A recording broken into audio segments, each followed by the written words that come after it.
주님께서 여러분과 함께 또한 사제의 영과 함께 마르코가 전한 거룩한 복음입니다. 주님 영광 받으소서. 그때 어떤 나병 환자가 예수님께 와서 도움을 청하였다. 그가 무릎을 꿇고 이렇게 말하였다. 스승님께서는 하고자 하시면 저를 깨끗하게 하실 수 있습니다.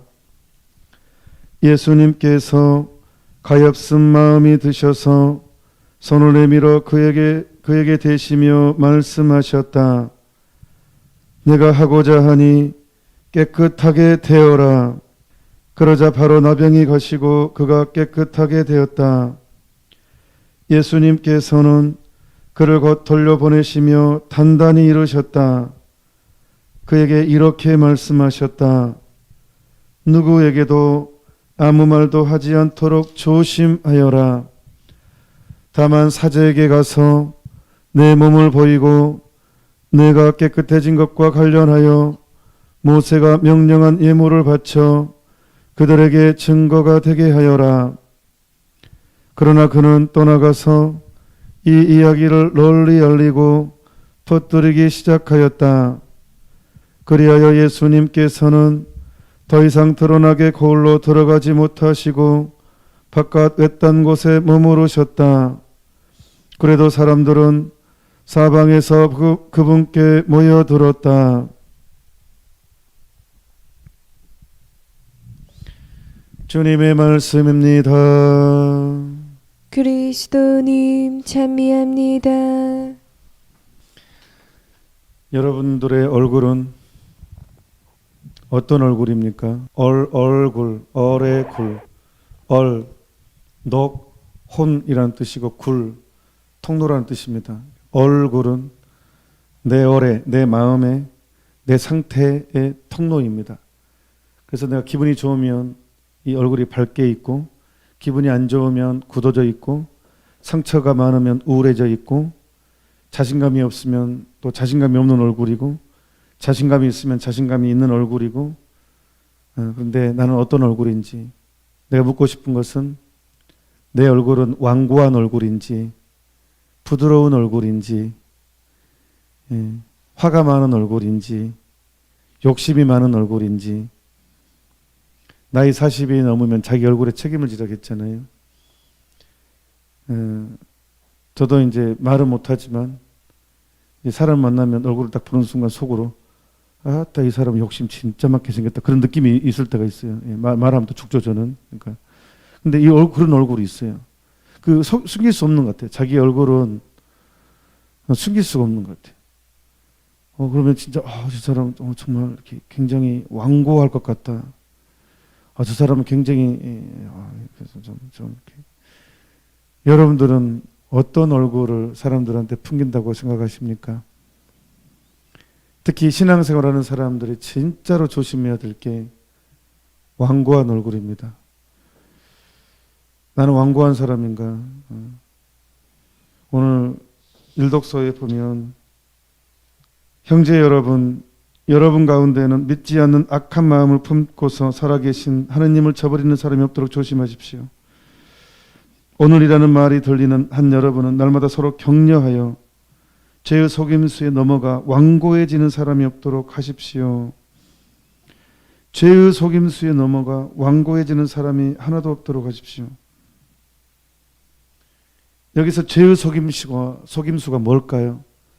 죄의 속임수에 넘어가면 완고해진대요, 사람이. 이제 이 완고해지면 사람이 진짜 무섭거든요. 독해지거든요.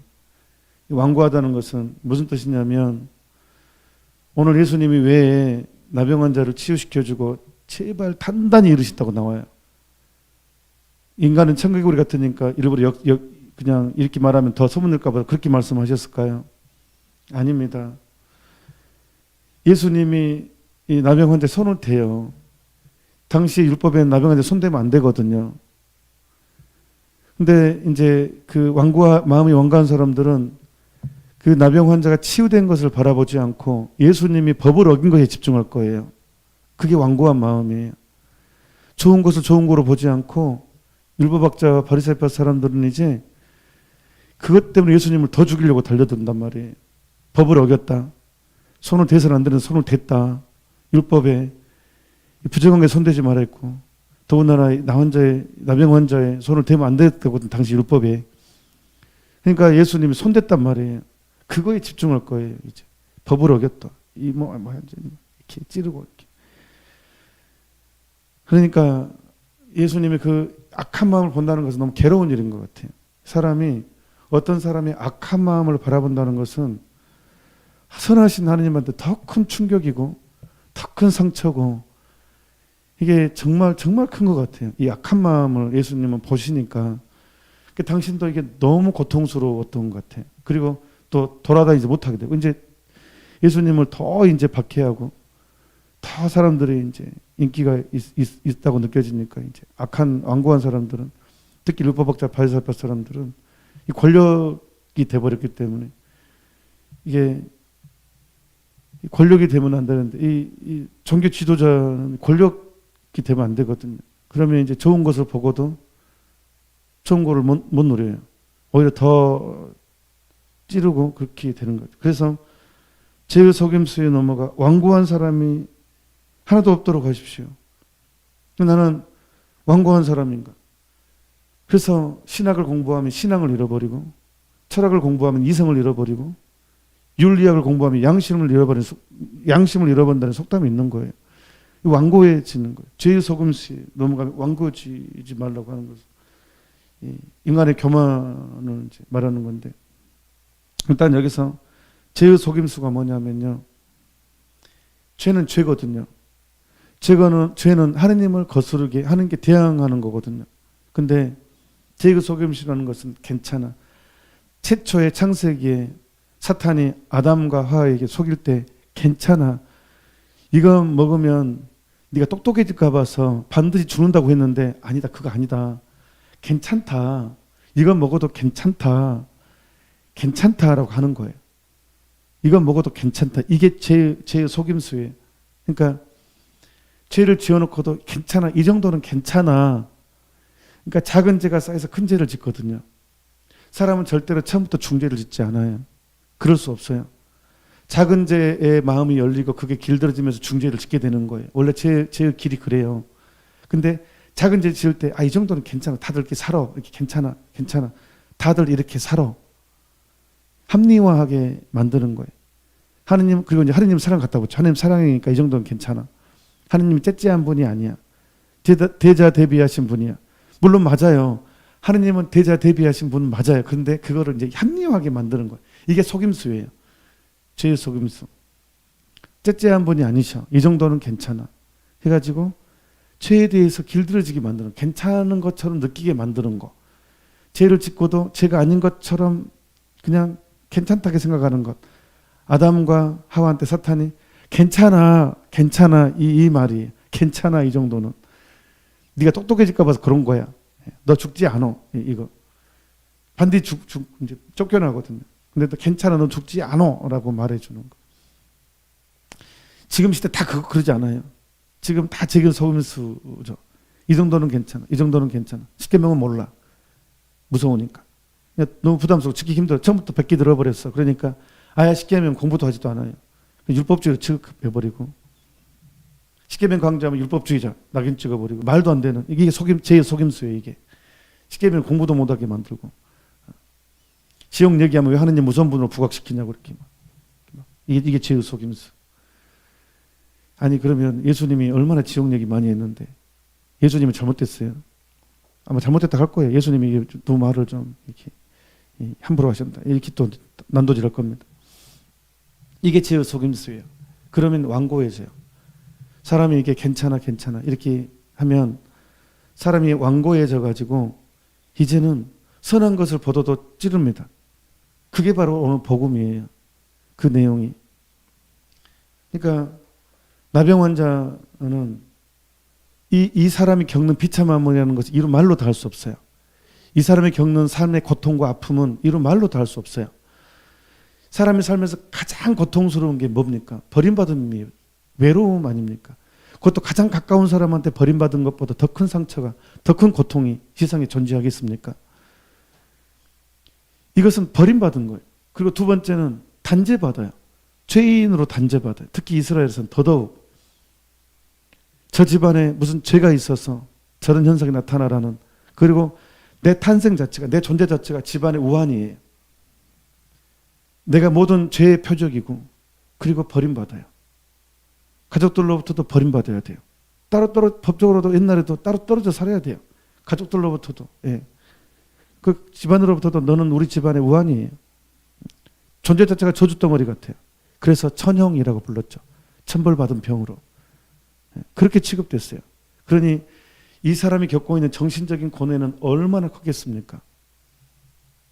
그래서 서록도의 전에 일제강점기 때도 서록도 소나무는 다 자살의 상처를 간직한다라는 말이 전해 내려옵니다. 자포자기 유혹에 정말 많이 받습니다. 예. 이 나병은 정말 절망의 유혹이 와요. 그러니까 이 진짜 상처투성이고, 몸도 이제 이렇게 피부 깊은, 썩어 들어가고, 어떻게 할 수 없는, 거울을 보지도 않죠. 소록도에 거울이 있는 집이 많이 없습니다.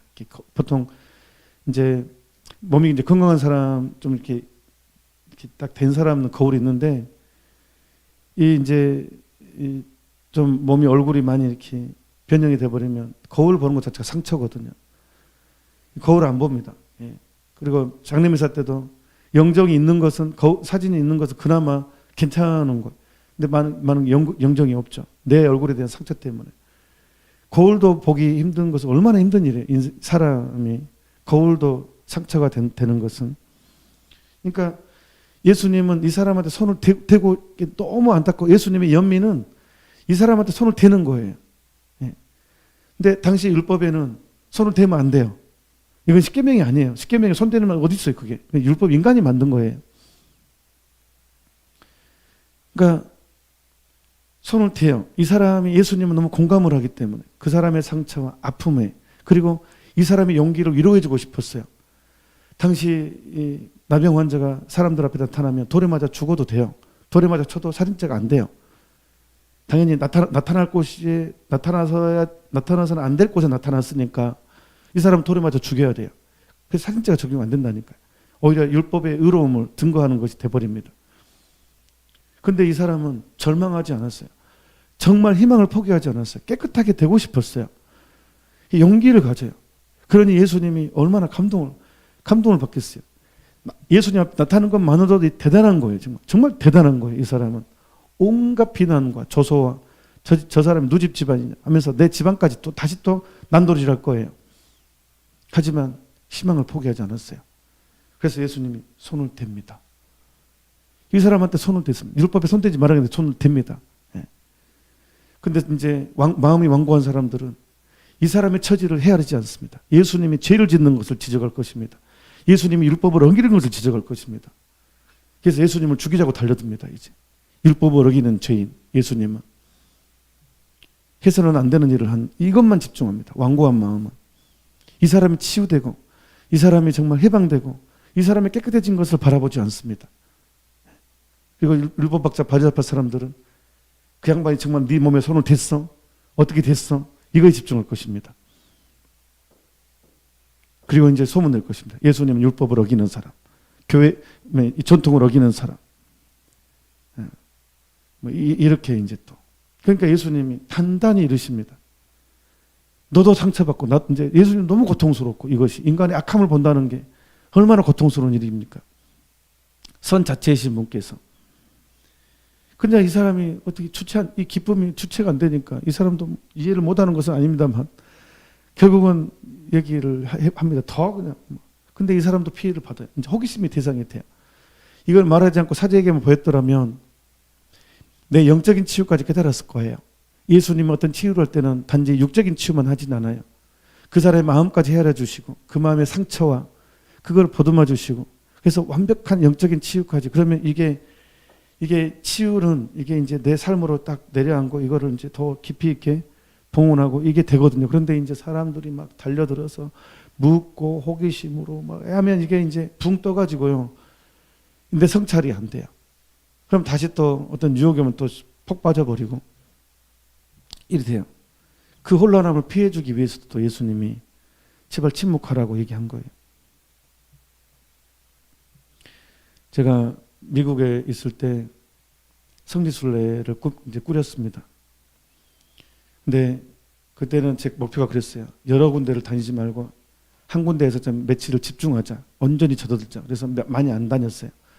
루드웨이를 갔는데 이제 미리 성지순례 전에 구일기도를 했어요. 같이 이제 우리 구일기도 하고 가자.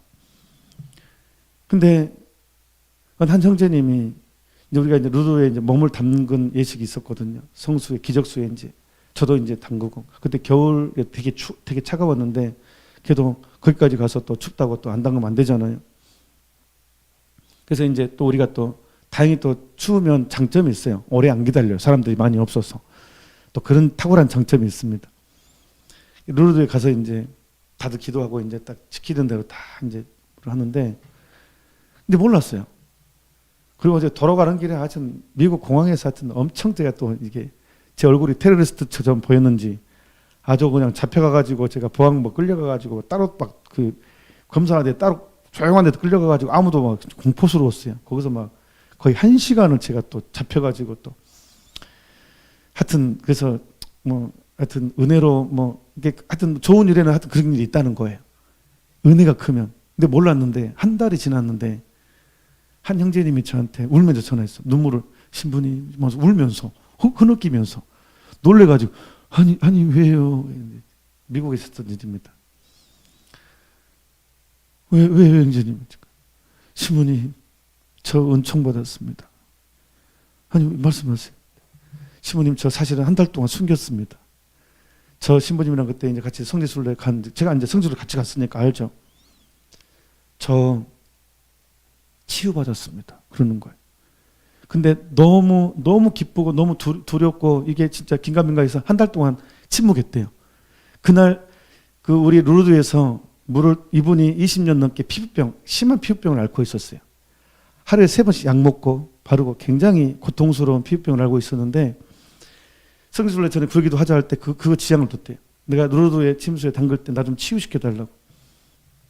근데 그 물에 담근 그날 저녁부터 약을 안 먹었대요. 몸이 나았대요. 근데 이게 아무도 말 안 했대요. 이 치유된 것을 말하면 다시 피부병이 다시 병걸이 다시 도질까 봐서 이 형제님이 말을 안 했대요. 말을 안 하고 너무 기쁘고 한인데 저희 성도들 아무도 말 하지 않은 거예요. 저한테도 얘기를 안 한 거예요. 이 형제님이. 근데 제가 이제 돌아와서 한 달이 지났을 때 이제 전화를 하는 거예요. 저한테. 저 치유받았다고.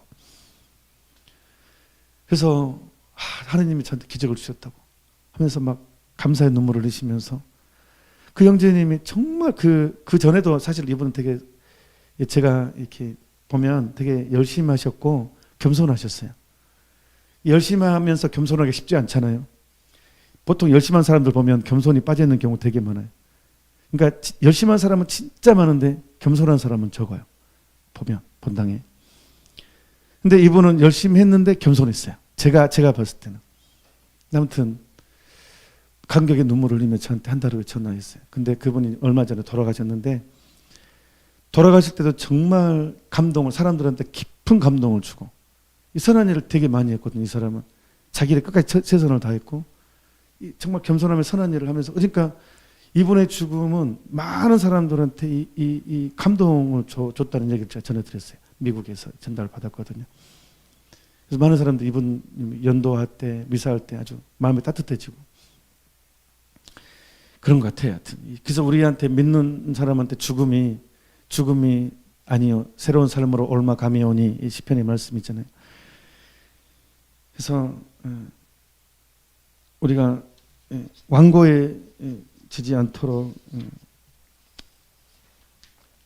그래서 오늘 예수님께서 깨끗하게 되어라 그래서 깨끗하게 됐습니다.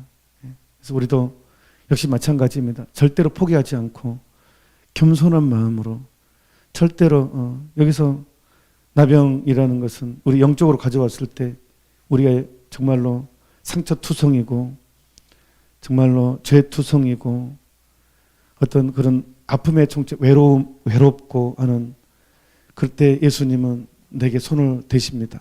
많은 사람이 나를 돌멩이 던지고 나를 단죄하고 많은 사람들이 나를 외면하고 하지만 예수님은 나에게 손을 대주십니다. 그리고 깨끗하게 되어라 라고 이렇게 선언해 주십니다.